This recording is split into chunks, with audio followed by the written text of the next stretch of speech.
Welcome to Making Shapes. Um, my name is John, and this is my continuing effort to explain Samkhya philosophy. If you're unfamiliar with this philosophical school, this is a pretty good place to start, that's for sure.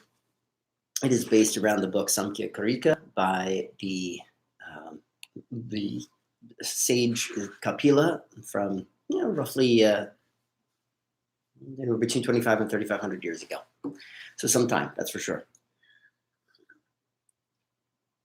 Now, in the first two verses, if you have not watched them, they are it's largely based around how miseries occur, how suffering occurs, and what we might be able to do about it. And here in verse 3, my plan is to break it up in a few parts, mainly because it's even though the Karika, the verse itself, is short, there's a lot contained within it that actually does not fully come to light until later in the treatise. So I'll do my best to explain what a lot of it means and kind of uh, lift the veil from the hidden parts of this Karika, this verse. So let's get to it. So Karika number 3. Primal nature is not an evolute. The group of 7, Mahat and the rest, are evolutes and evolvents. The group of 16 is evolute. Spirit is neither evolute nor an evolvent. All right. All right, so first off, an evolvent is that which causes something to evolve, right? It's like the cause of something. And of course, an evolute is then the result of that evolvent, all right? So spirit, let's just get spirit out of the way. In Samkhya philosophy, it can sometimes be confused with like a dualistic system, but it is not. They're all kind of contained within um, like a singular category. The spirit is seen as the source of all things. In Vedanta, it could equate to like Brahman or Atman, something of that nature. They're very similar to one another in that way. So the spirit is neither an evolvent or an evolute. Now, Prakriti, so again, they can sometimes be confused as being like this dualistic system. Purusha, spirit on one side, Prakriti, material nature on the other side. But that isn't the case. Right? They're kind of like everything's kind of stacked, if you will.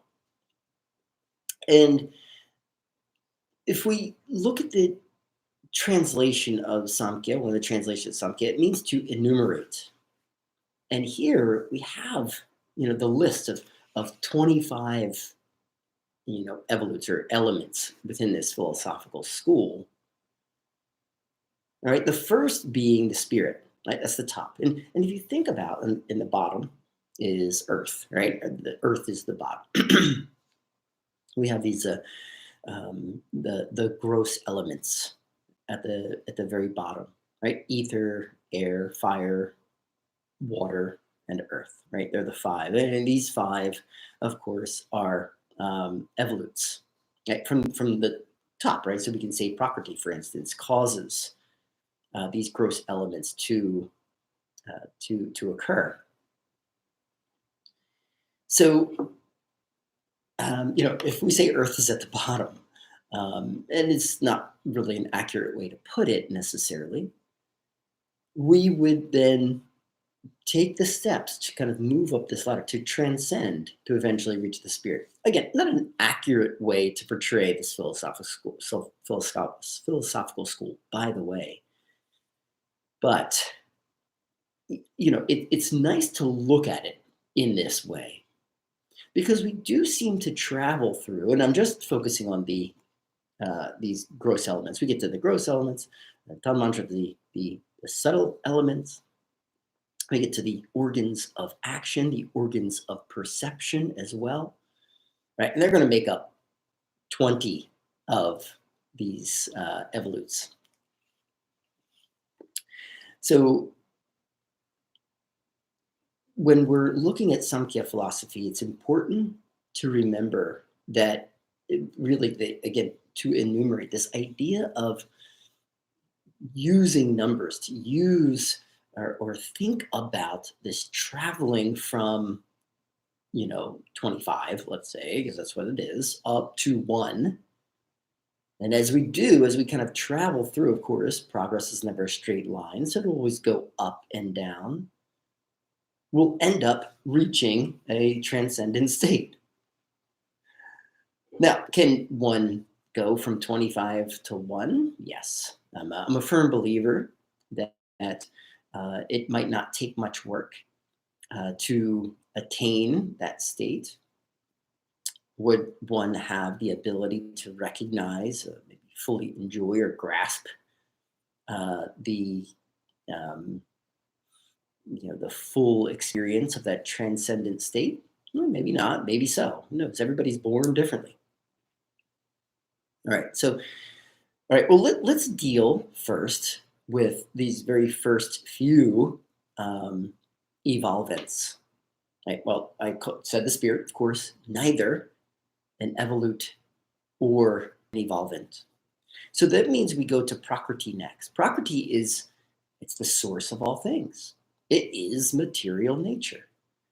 It is, I shouldn't say the source of all things. It's the source of all physical things, all things that are perceptible. All right. So Prakriti, you have this is Purusha, spirit, then Prakriti, material nature next.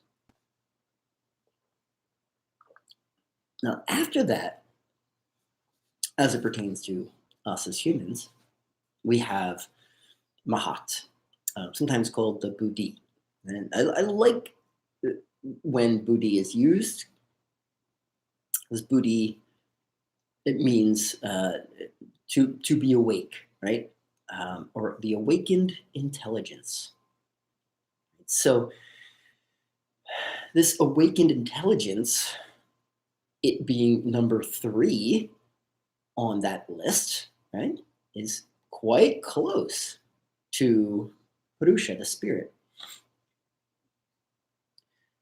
If you are a practitioner of, say, Vedanta yoga, right, or Vedanta, the school of Vedanta, I shouldn't say Vedanta yoga, the school of Vedanta, there are 4 primary means in which we might develop the Buddhi or the Mahat.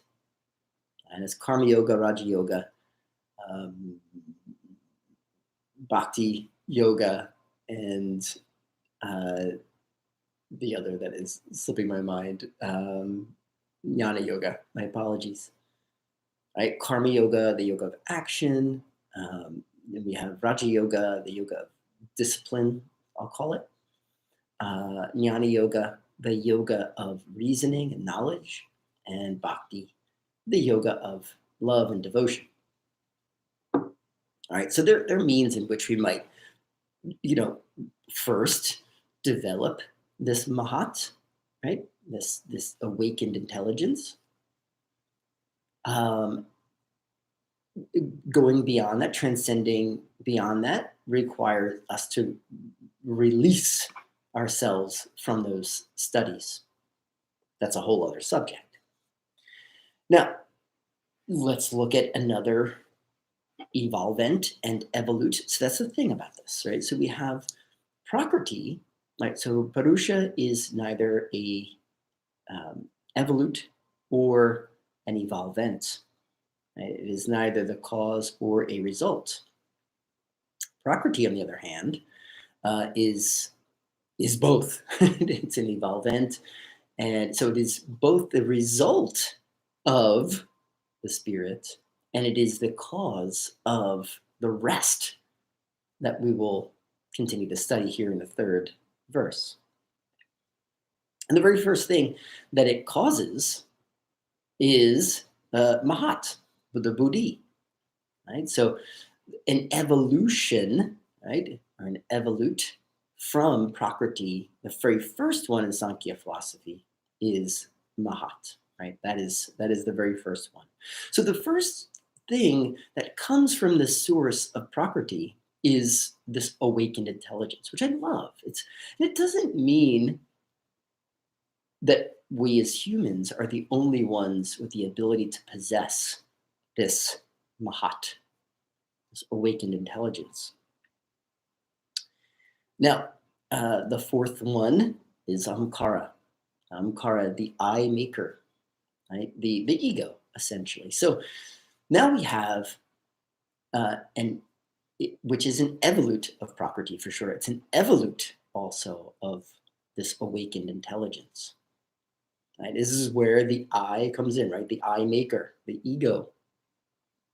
It will also be both an evolvent and an evolute, as we'll come to learn. Okay, so and let's get to number 5 here in the list, manas, right? Manas, the mind. Right? So these are like, are